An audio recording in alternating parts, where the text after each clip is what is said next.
राष्ट्रपति महोदया के भाषण पर चर्चा करने के लिए, अभिभाषण पर चर्चा करने के लिए यहां खड़ा हुआ।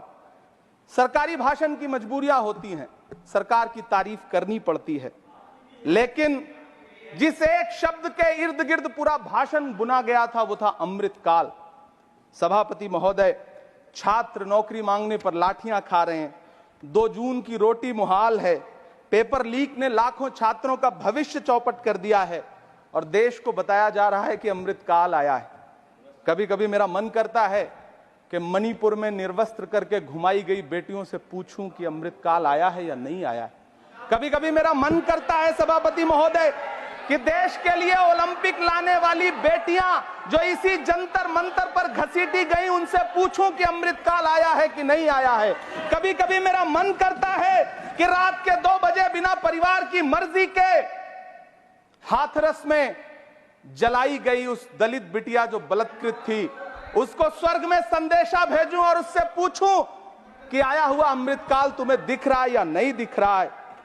कभी कभी मन करता है कि मैं बिल्किस बानो से पूछूं कि देश में आया हुआ अमृतकाल तुम्हें नजर आ रहा है या नहीं आ रहा है। सभापति महोदय, कभी कभी मन करता है कि भीड़ के जरिए लिंच करके मारे गए पहलू खान की 85 साल की दोनों आंखों की अंधी मां से पूछूं कि देश में आया अमृतकाल तुम्हें दिख रहा है या नहीं दिख रहा है। कभी कभी मन करता है कि ईद के कपड़े खरीद कर लौट रहे 17 साल के हाफिज जुनैद से पूछूं, जिसे बल्लभगढ़ में ट्रेन में लिंच करके मार दिया गया, कि अमृतकाल आया है या नहीं आया है। कभी कभी मन करता है नजीब की मां से पूछूं, कभी कभी मन करता है कि तबरेज अंसारी की विधवा से पूछूं, कभी कभी मन करता है कि सहारनपुर के उन 3 बच्चों से पूछूं जिन्हें छत्तीसगढ़ में लिंच करके मार दिया गया। सभापति महोदय, कभी कभी मन करता है कि मैं गुजरात के चिखोदरा में क्रिकेट मैदान में लिंच करके मार दिए गए सलमान बोहरा के परिवार से पूछूं कि अमृतकाल आया है या नहीं आया है। कभी कभी मन करता है कि मैं अलीगढ़ के औरंगजेब उर्फ फरीद से पूछूं, जिसे लिंच करके मार दिया गया और बाद में उसी मृतक के ऊपर डकैती का मुकदमा कायम किया गया। सभापति महोदय, यह कैसा अमृतकाल है जिसके अभिभाषण में स्वास्थ्य पर सिर्फ आधे मिनट पर चर्चा हुई।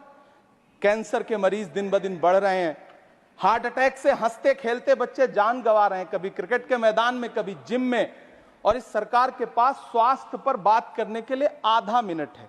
सभापति महोदय, कोविड वैक्सीन को लेकर के लंदन की अदालत से जो तथ्य देश के सामने आए हैं, उन्होंने भय फैला रखा है। कांग्रेस की सरकारों ने भी चेचक, पोलियो और प्लेग जैसी महामारियों के टीके लगवाए, लेकिन न तो कभी सर्टिफिकेट पर अपना फोटो छपवाया और न कभी उसके नाम पर वोट मांगे।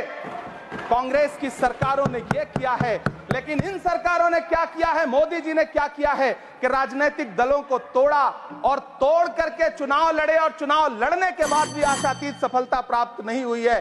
सभापति महोदय, अंतिम 1 मिनट आपसे लूंगा, मुझसे बहुत सारे। आधा minute please, 1 minute sir. You have made a speech, you know what you have did. अंत में सभापति महोदय, मैं अंत में यही कहना चाहता हूं कि चुनाव समाप्त हो चुके हैं, सरकार बन चुकी है, लेकिन मुझे इस देश के प्रधानमंत्री जी से यह कहना है कि आप नारे लगाते थे सबका साथ सबका विकास। चुनाव के बाद अंतिम बात सर की, ये झूठी सच्ची अदाकारी। अंतिम बात, शेर सुना लो। अंतिम बात, time is over, you can't follow time also, take your seat now. Shri Jose K Mani, nothing will go on record. Shri नहीं बाकी है सर, मैं देख रहा हूँ सर, उस पर मत देखिए।